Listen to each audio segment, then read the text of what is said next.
Shalom, puji Tuhan. Kita masuk dalam renungan singkat pada pagi hari ini, pada tengah minggu, awal bulan April. Mari sebelumnya kita satukan hati, kita berdoa. Tuhan Yesus, terima kasih untuk berkat yang kami boleh nikmati. Oleh karena kasih karunia-Mu semata-mata, hari ini kami boleh berada di tempat ini untuk mendengarkan apa yang menjadi isi hati-Mu, untuk kami boleh mengerti dan memeteraikan dalam kehidupan kami, bahkan melakukannya dalam kehidupan kami sehari-hari. Tuhan berkati setiap telinga yang mendengar, Tuhan bukakan hati yang menerima firman-Mu, meteraikan tabur itu semua dalam kehidupan kami. Terima kasih Tuhan. Di dalam nama Yesus kami mengucap syukur, kami berdoa. Amin. Ini akan membahas mengenai kisah Lazarus yang dibangkitkan oleh Tuhan. Ya, tentunya kita semua, banyak dari kita sudah mendengar cerita ini. Tapi sebelum kita masuk dalam detailnya, saya akan memberikan satu gambaran garis besar dulu bahwa mereka ini, Lazarus beserta saudaranya Marta dan Maria. Mereka itu sahabatnya Tuhan Yesus. Dan mereka tinggal di sebuah kota yang namanya Betania. Lazarus sahabatnya Marta dan Maria. Ya, kita semua tahu Marta itu memang terkenal kalau pelayanan Tuhan Yesus selalu ingin melayani. Jadi selalu, ya kita kalau ngomong hari-hari ini yang saksi sibuk, yang super sibuk, muter-muter mungkin sebagai EO, mengadakan acara KKR, dan melengkapi semua kebutuhan yang diperlukan. Sedangkan Maria, saudara perempuannya, itu lebih tipenya orang yang tidak terlalu banyak kesibukan, tapi dia konsentrasi penuh. Dikatakan bahwa dia itu ketika Tuhan Yesus mengajar, Marta kan sibuk mempersiapkan kebutuhan daripada seluruh acara. Ya lari ke sini, lari ke sana. Sedangkan Maria ini tetap tenang dan duduk diam di bawah kaki Yesus. Itu menunjukkan apa? Dia lebih konsentrasi kepada apa yang dia mau dengar mengenai Tuhan katakan. Dan memang tiga ini terkenalnya seperti itu. Kalau Lazarus sahabatnya Tuhan Yesus. Nah, singkat cerita, satu hari ketika Tuhan Yesus sedang habis perjalanan tapi belum ke Betania, dia mendengar berita bahwa Lazarus sakit.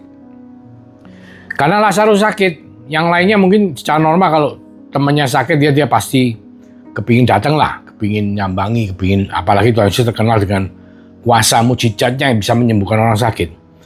Tapi ternyata sengaja dikatakan di Yohanes 11 ya ayat 6, namun setelah didengarnya bahwa Lazarus sakit, ia sengaja tinggal 2 hari lagi di tempat di mana ia berada. Jadi tidak segera langsung menuju kepada kota Betania untuk menyembuhkan, tapi dia malah sengaja tinggal 2 hari. Terus setelah itu dia mengatakan kepada murid-muridnya, mari kita kembali lagi ke Yudea. Jadi bahkan pergi ke tempat lain. Padahal di tempat itu di Yudea, Tuhan Yesus baru dilempari batu. Nah ini ada unsur kesengajaan. Jadi dikatakan seperti ini. Tuhan mengatakan di ayat 17, Lazarus saudara kita telah tertidur, tetapi aku pergi ke sana untuk membangunkan dia dari tidurnya. Jadi ya mungkin kalau kita normal mendengarkan orang ngomong tertidur, ya sudah tidur, tidak ada mati. Ternyata maksud Tuhan itu dia sudah mati. Tapi Tuhan mau membangunkan dia dari matinya. Jadi ini sesuatu yang tidak lazim, tapi itu terjadi. Jadi Tuhan Yesus hanya mengatakan Lazarus sudah mati. Tetapi syukurlah, di ayat 14-15, tetapi syukurlah aku tidak hadir pada waktu itu, sebab demikian lebih baik bagimu, supaya kamu dapat belajar percaya. Jadi memang Tuhan memberikan satu delay atau penundaan untuk datang. Sengaja, supaya apa? Supaya ketika Lazarusnya ternyata sudah mati dan Tuhan mau rencana membangunkannya, itu nanti semua orang itu belajar untuk percaya. Ini poin penting sekali, saudara. Dikatakan marilah kita pergi sekarang kepadanya. Jadi terus mereka rombongan datang sampai di Betania. Ternyata memang Lazarus sudah mati. Bahkan matinya itu 4 hari. Nah, 4 hari ini sesuatu yang penting, saudara. Karena apa? Karena menurut adat Yahudi dulu, kalau orang meninggal dipercaya 3 hari, itu jiwanya itu masih menyertai jasadnya. Jadi kayak rohnya itu masih nempel. Tetapi setelah 3 hari itu langsung meninggalkan jasadnya. Dan otomatis tidak ada kemungkinan lagi untuk bisa hidup atau bangkit lah. Ya bukannya dibangkitkan tapi hidup. Karena kalau rohnya sudah meninggalkan penuh, ya sudah, tidak ada kesempatan. Tapi kalau tidak kan setengah orang masih koma dan lain sebagainya. Nah, ini memang sengaja dibiarkan Tuhan sampai 4 hari. Supaya apa? Sesuatu yang mustahil terjadi, itu Tuhan akan membuktikan. Supaya setiap daripada kita, semua belajar untuk percaya. Nah, kita semua tahu pada waktu itu ada Lazarus yang mati, ada Tuhan Yesus dan murid-muridnya. Bahkan ada muridnya Tuhan Yesus yang tidak terlalu percaya sama Tuhan. Contohnya Thomas ya. Thomas itu dikatakan di ayat 16. Lalu Thomas yang disebut Didimus ya. Thomas itu namanya Didimus. Berkata kepada teman-temannya, yaitu murid-murid yang lain, marilah kita pergi juga untuk mati bersama-sama dengan dia. Jadi maksudnya ketika tahu Lazarus mati, ya sudah barengan kita mati sama-sama. Nah, ini menunjukkan dia tidak terlalu percaya sama Tuhan Yesus. Kenapa terjadi? Ya memang dalam gereja pun hari-hari ini banyak yang kelihatannya beribadah, kelihatannya pelayanan, kelihatannya sangat rohani, tapi mungkin dalam hatinya masih ada satu terbersit rasa ketidakpercayaan. Imannya sedikit tidak utuh gitu, istilahnya kan gitu. Nah, kita mau melihat apa yang Tuhan katakan dan apa yang terjadi sebenarnya. Dan ketika Tuhan Yesus datang, dia ketemu Marta. Marta tuh nangis ya. Nangis terus ngomong, Tuhan kalau kamu datang sebelum dia mati, pasti dia akan kau sembuhkan. Ya, ayat 21 ya, Yohanes 11. Maka kata Marta kepada Yesus, Tuhan sekiranya engkau ada di sini, saudaraku pasti tidak mati. Terus ayat 22, tapi sekarang pun aku tahu bahwa Allah akan memberikan kepadamu segala sesuatu yang engkau minta kepadanya. Kata Yesus kepada Marta, saudaramu akan bangkit. Jadi Yesus ngomong sama Marta, bangkit. Terus Marta nyaut, aku tahu bahwa ia akan bangkit pada waktu orang-orang bangkit pada akhir zaman. Jadi memang tidak salah. Karena orang mati di dalam Tuhan itu nanti dijamin keselamatannya, nanti masuk di sorga, hidup kekal bersama-sama dengan Tuhan. Tapi Tuhan Yesus jawab, akulah kebangkitan dan hidup. Barang siapa percaya kepadaku, ya, barang siapa percaya kepadaku, ia akan hidup walaupun ia sudah mati. Dan setiap orang yang hidup dan yang percaya kepadaku tidak akan mati selama-lamanya. Percayakah engkau akan hal ini? Nah, ini sesuatu yang kita harus cernakan sedikit ya.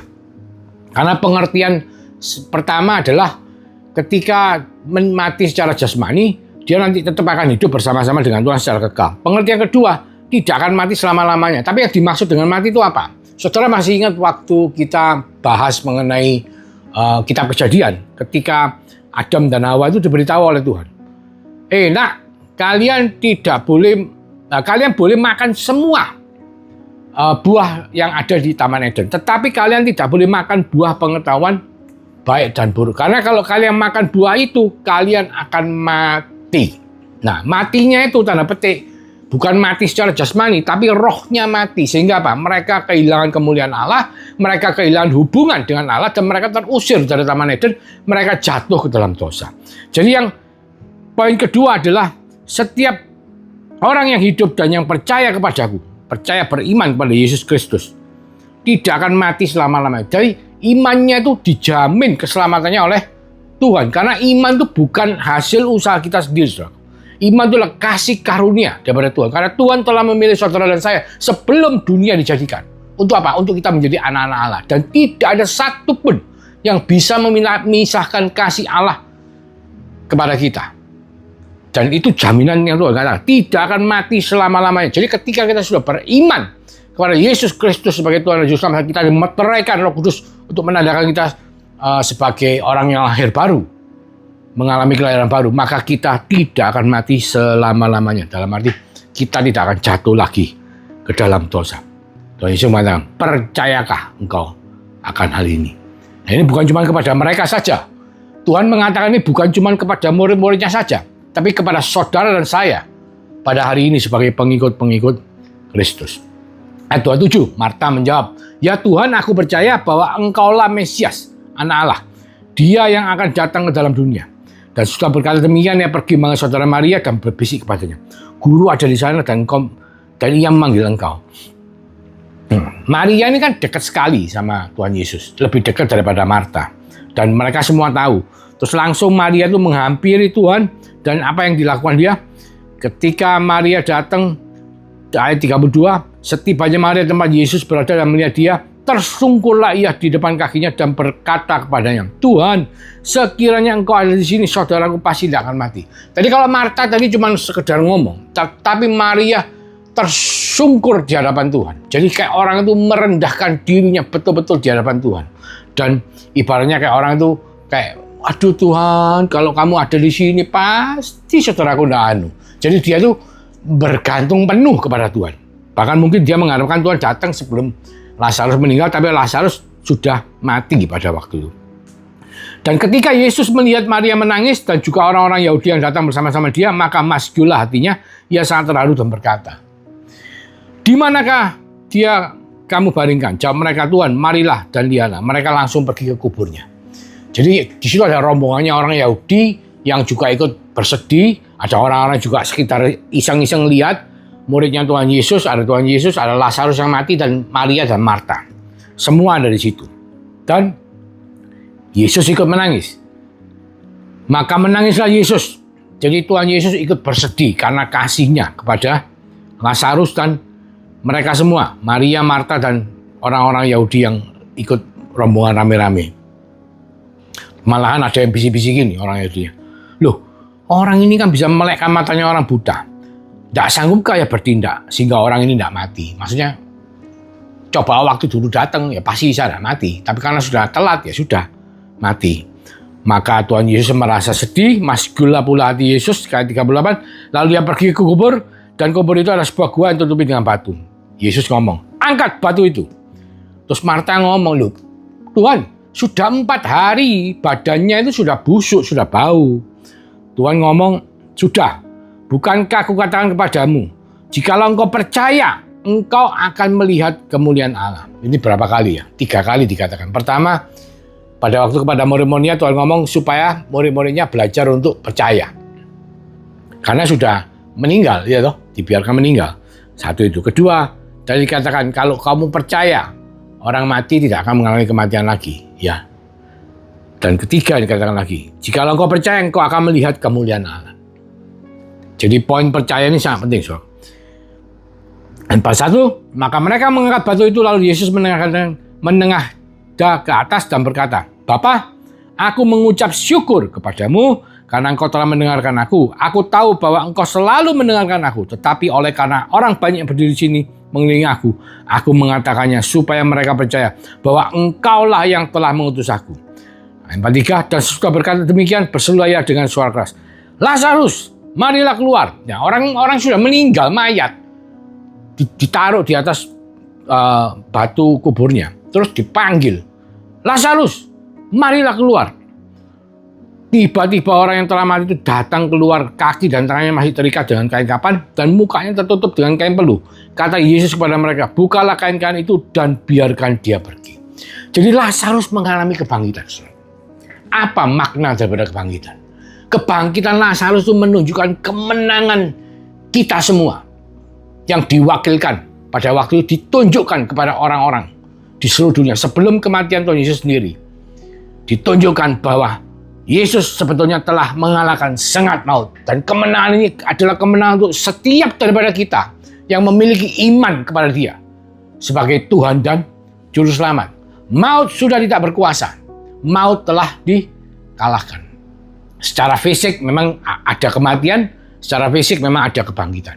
Tetapi kalau kita masukkan dalam konteks kehidupan kita semua sebagai orang-orang percaya, bukankah banyak dari kita mengalami masalah dalam kehidupan? Masalah keluarga, perceraian, masalah ayah, anak, dan ibu dan orang tua dan mertua, ya, masalah kesehatan, masalah keuangan, pekerjaan. Banyak sekali kita alami masalah dalam kehidupan ini. Dan ketika kita sedang dalam penderitaan, dalam permasalahan yang mungkin secara logika seperti yang terjadi pada Lazarus, tidak masuk akal. Orang sudah mati ya sudah mati, tidak mungkin bisa bangkit lagi. Tetapi Tuhan ngomong, kalau engkau percaya,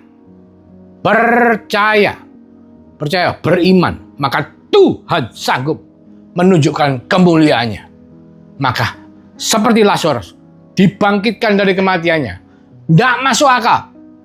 Terjadi karena apa? Kita hidup bukan dalam alam fana saja. Tapi kita adalah makhluk roh yang punya dua sisi dari kehidupan. Sisi spiritual dan sisi natural. Sisi natural hidup fana. Sisi spiritual hidupnya kalau ekonomi, dalam ekonominya kerajaan surga. Kalau kesehatan, dalam kesehatannya kerajaan surga. Kalau keluarga, di dalam damai sejahtera dan sukacitanya dari keluarga kerajaan surga. Tidak ada hal yang tidak mungkin. Mungkin kau hari ini kehilangan, ditinggal oleh pasanganmu. Mungkin kau hari ini kehilangan kesehatanmu. Kau merasa, waduh, aku tidak mungkin sembuh dari kankerku. Aku tidak mungkin bisa kembali pulih seperti dulu. Tetapi ingat, ada Tuhan yang mengatakan, percayakah engkau? Kalau engkau percaya, engkau akan melihat kemuliaan Allah. Tuhan minta kita percaya, saudara. Dan bukan cuma itu. Ada lagi satu kalau kita lihat. Ketika Marta mengatakan sesuatu kepada Tuhan Yesus, wah, kalau engkau ada di sini pasti tidak apa-apa. Tuhan tidak respon. Tapi ketika Maria tersungkur dalam kerendahan hatinya, dalam semua kepasrahannya, dia menyerahkan semuanya ke dalam tangan Tuhan. Seperti firman Tuhan katakan, bila engkau letih, lesu, berbeban berat, maka datanglah kenakan kuku yang ringan. Ya, bila engkau letih, lesu, dan berbeban, datanglah kepadaku. Kenakan kuku yang ringan, maka aku akan melegakan. Maria melakukan itu, dia dengan segala kerendahan hatinya. Dia tersungkur di hadapan Tuhan, dia menyembah, dia ngomong, Tuhan, kalau engkau tadinya di sini pasti tidak apa-apa. Baru hatinya Tuhan tergerak. Berapa banyak dari kita hari-hari ini, kita berdoa, kita ngomong, Tuhan, kenapa engkau tidak menjawab doaku? Kenapa kau biarkan seperti ini? Kenapa bisnisku masih tetap hancur? Kenapa kesehatanku tidak sembuh-sembuh? Kenapa aku masih menderita? Kenapa keluargaku meninggalkan aku? Engkau tidak merendahkan hatimu. Engkau komplain, engkau bersungut-sungut, engkau nuntut sama Tuhan. Saudara, mari kita belajar seperti Maria. Mari kita rendahkan hati kita. Kita tersungkur mencari wajahnya. Kita percaya dan pasrah bahwa Dia yang mengatakan, percayakah engkau? Ketika engkau percaya, engkau akan melihat kemuliaan Allah dinyatakan. Saya akan menutup renungan pada pagi hari ini dengan satu kesaksian hidup ya. Orang tua saya, mama saya mengalami sesak napas ya. Awal mulanya normal, cuman batuk, pilek.